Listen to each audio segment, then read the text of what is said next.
ನಮ್ ಗಾಡಿ ಹಾಳು ಮಾಡಾಕಿರು ಸ್ನೇಹಿತರೆ. ಹೋಯ್ತೇನೋ ಸ್ನೇಹಿತರೆ, ನೋಡಿ ನಮ್ಮ ಇಡೀ ಗಾಡಿ ನಾವು ಬದುಕಿದ್ದು ಹೆಚ್ಚು ಇವತ್ತು ಬದುಕಿದ್ದು ಹೆಚ್ಚು. ನಾವು ಪೂರ್ತಿ ಡೆತ್ ಆಗ್ಬೇಕಿತ್ತು.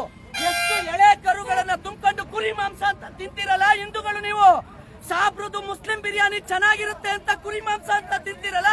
ಇಲ್ಲಿದೆ ನೋಡಿ ಕುರಿ ಮಾಂಸ. ನಾನು ಮೊದ್ಲೇ 1000 ಸಲ ಪಡ್ಕೊಂಡೆ ತಿನ್ಬೇಕಾದ್ರೆ ಯೋಚನೆ ಮಾಡಿ ಅಂತ. ನೋಡಿ ಇಲ್ಲಿ ಕುರಿ ಮಾಂಸ ಎಲ್ಲಿದೆ. ಇದ್ ಮಾಡಲ್ಲ, ಒಂಚೂರು ಟಾರ್ಚ್ ಹಾಕಿ. ಟಾರ್ಚ್ ಹಾಕೋಣ ಒಂದ್ಸೆ, ಯಾರೋ ಒಂದಿಬ್ರು ಟಾರ್ಚ್ ಹಾಕೋಣ ಬೇಗ. ಟಾರ್ಚ್ ಹಾಕೋಣ ಒಂದ್ಸಲ. ನೋಡಿ ಇದು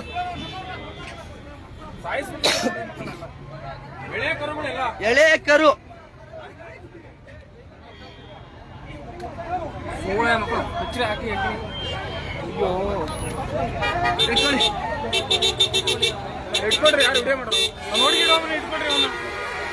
ಪುನೀತ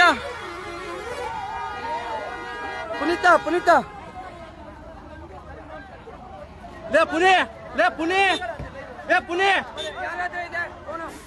ಅಣ್ಣ ಫೋನ್ ಯಾರ ಹತ್ರ ಇದೆ?